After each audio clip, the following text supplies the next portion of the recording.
आपने ऐसे दिल फेंक पुरुषों के बारे में जरूर सुना होगा जो हर रात एक नई लड़की के साथ संबंध बनाते हैं, लेकिन शायद ही आपने किसी ऐसे व्यक्ति के बारे में सुना होगा जो अपने साथ रात बिताने वाली महिला को सुबह होते ही जान से मार देता हो। पर आज हम आपको जिस रानी की कहानी सुनाने जा रहे हैं उसके बारे में कहा जाता है कि उसे भी हर रात एक नए पुरुष के साथ संबंध बनाने का शौक था, लेकिन सुबह होते ही वो उस पुरुष को जान से मरवा देती थी।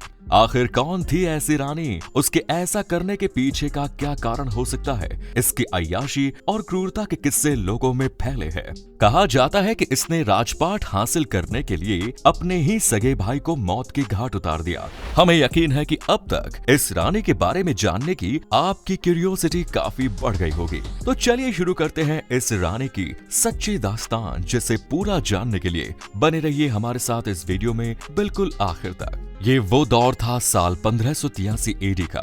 उस समय अफ्रीकन महाद्वीप में आज का अंगोला टोंगो के नाम से जाना जाता था और इस देश पर गोला किलोगो का राज हुआ करता था। इसी साल राजा गोला किलोगो के घर एक लड़की का जन्म हुआ।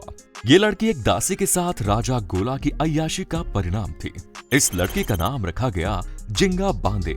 इसके अलावा राजा की 2 बेटियां और एक बेटा भी था, लेकिन इसके सभी बच्चों में जिंगा सबसे अलग थी क्योंकि उसकी क्वालिटी सबसे अलग थी। वो मजबूत कद काठी की लड़की थी, शरीर और इरादे की पक्की।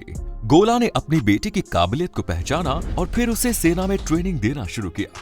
मजबूत इरादों वाली इस लड़की ने पिता की ट्रेनिंग का भरपूर फायदा उठाया और बहुत जल्दी एक ट्रेंड फाइटर बन गई। इसके बाद वो अपने पिता के साथ युद्ध के अभियानों में जाने लगी। अब राजा गोला जहां कहीं भी जाते तो उनकी सेना की कमान उनकी बेटी के हाथ में ही होती। पिता के साथ उनके हर अभियान में जिंगा कंधे से कंधा मिलाकर दुश्मनों से लड़ाई किया करती थी। यही वो समय था जब यूरोपियन देश पूरी दुनिया, खासतौर पर एशियन और अफ्रीकन कंट्रीज को अपनी कॉलोनी बनाने की कोशिशों में लगे थे।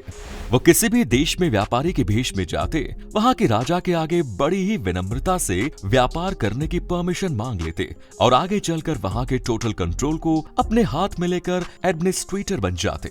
कुछ ऐसा ही मंसूबा पालकर पुर्तगाली व्यापारियों का एक दल साल 17 साल में दक्षिण अफ्रीका के देश अंगोला पहुंचा।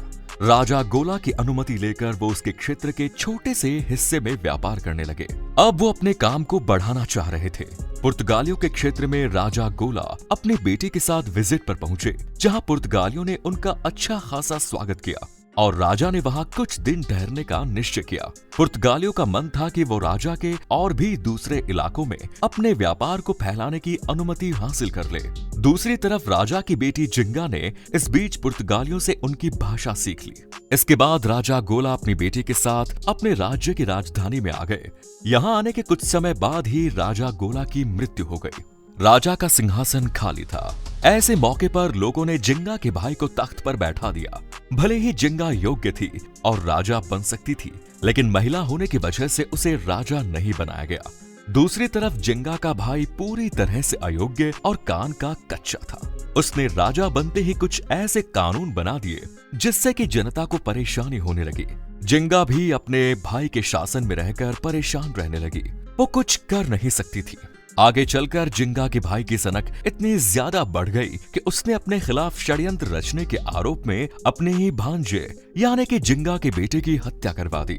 इसके बाद जिंगा के सब्र का बांध टूट गया और वो अब अपने सपोर्ट में रहने वाले कुछ लोगों के साथ मिलकर अपने भाई के खिलाफ षड्यंत्र रचने लगा। लेकिन वो अपने भाई के खिलाफ कुछ नहीं कर पाई क्योंकि उसके तमाम षड्यंत्र की जानकारी उसके भाई को लग गई। तो उसने अपने राज्य के कर्मचारियों को कहा सभी षड्यंत्रकारियों को मौत के घाट उतार दिया जाए। यानी उसने अपनी ही बहन को मरवाने के लिए आदमियों को भेज दिया। वो किसी तरह अपनी जान बचाकर पड़ोस के राज्य मंताबा पहुंच गए। अक्सर कमजोर और बेवकूफ राजा के राज्य को दुश्मन की नजर लग जाती है। कुछ ऐसा ही ओल्ड अंगोला के साथ भी हो रहा था। वहां के राजा शराब और अय्याशी में पूरी तरह से डूब चुके थे। ऐसे में उनके क्षेत्र में व्यापार करने वाले पुर्तगालियों को लगा कि यह सही मौका है।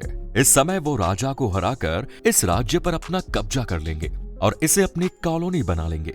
बस ऐसा ही इरादा पालकर उन्होंने राजा के राज्य पर हमला कर दिया। राजा इस हमले के लिए तैयार नहीं था। पुर्तगालियों और उसकी सेना में जब युद्ध होता है तो पुर्तगालियों की जीत होने लगती है। ऐसी सिचुएशन में उसे अपना पूरा का पूरा राज्य ही अपने हाथ से जाता हुआ नजर आता है। तब वो सोचता है कि क्यों ना आधा राज्य जिंगा के साथ साझा कर लिया जाए, तो कम से कम साम्राज्य बच जाएगा। उसने अपनी बहन के पास एक संदेश भेजा जिसमें उसने ये प्रस्ताव रखा कि वो उसे आधा राज्य दे देगा, बशर्ते वो इस समय पुर्तगालियों के हमले से उसे बचा ले। जिंगा को भी अपने पिता का राज दुश्मनों के हाथ में जाते हुए देखकर बहुत दुख हो रहा था। उसने पूरी ताकत से अपने भाई का साथ दिया। पुर्तगालियों से सीधी लड़ाई लड़ने के बजाय जिंगा ने उनसे बातचीत करने का प्रस्ताव रखा। पुर्तगाली उस प्रस्ताव को मान गए। जब जिंगा उनसे बातचीत करने के लिए पहुंची तो पुर्तगालियों ने उसे नीचा दिखाने के लिए जमीन पर बैठने का इशारा किया। इस समय जिंगा के एक सैनिक ने नीचे झुककर एक कुर्सी बना ली और उस पर जिंगा बैठ गई और पुर्तगालियों को ये समझा दिया कि वो उनकी गुलामी करने नहीं आई है, बल्कि उनसे बराबरी के साथ बात करने आई है। जिंगा ने अपनी चतुराई का इस्तेमाल करते हुए पुर्तगालियों को इस बात के लिए राजी कर लिया कि उन लोगों को राज्य में व्यापार करने की पूरी छूट होगी, लेकिन वो कभी भी इस राज्य पर हमला करके इसे अपने कब्जे में करने के बारे में नहीं सोचेंगे। जिंगा की चतुराई की चारों तरफ तारीफें होने लगी। राज्य में उसका ओहदा और भी ज्यादा बढ़ गया। आगे चलकर दोनों भाई बहन आधे आधे राज्य पर शासन करने लगे, लेकिन आगे चलकर उसके भाई ने अपने राज्य को छोड़ दिया और एक द्वीप पर जाकर रहने लगे। वहीं कुछ समय बाद उसकी मौत हो गई। इसके बारे में ये कहा जाता है कि जिंगा ने ही अपने इस भाई को मरवा दिया क्योंकि वो अपने बेटे की मौत का बदला लेना चाहती थी। वैसे आपको क्या लगता है, क्या सच में रानी ने अपने भाई को मरवा दिया होगा?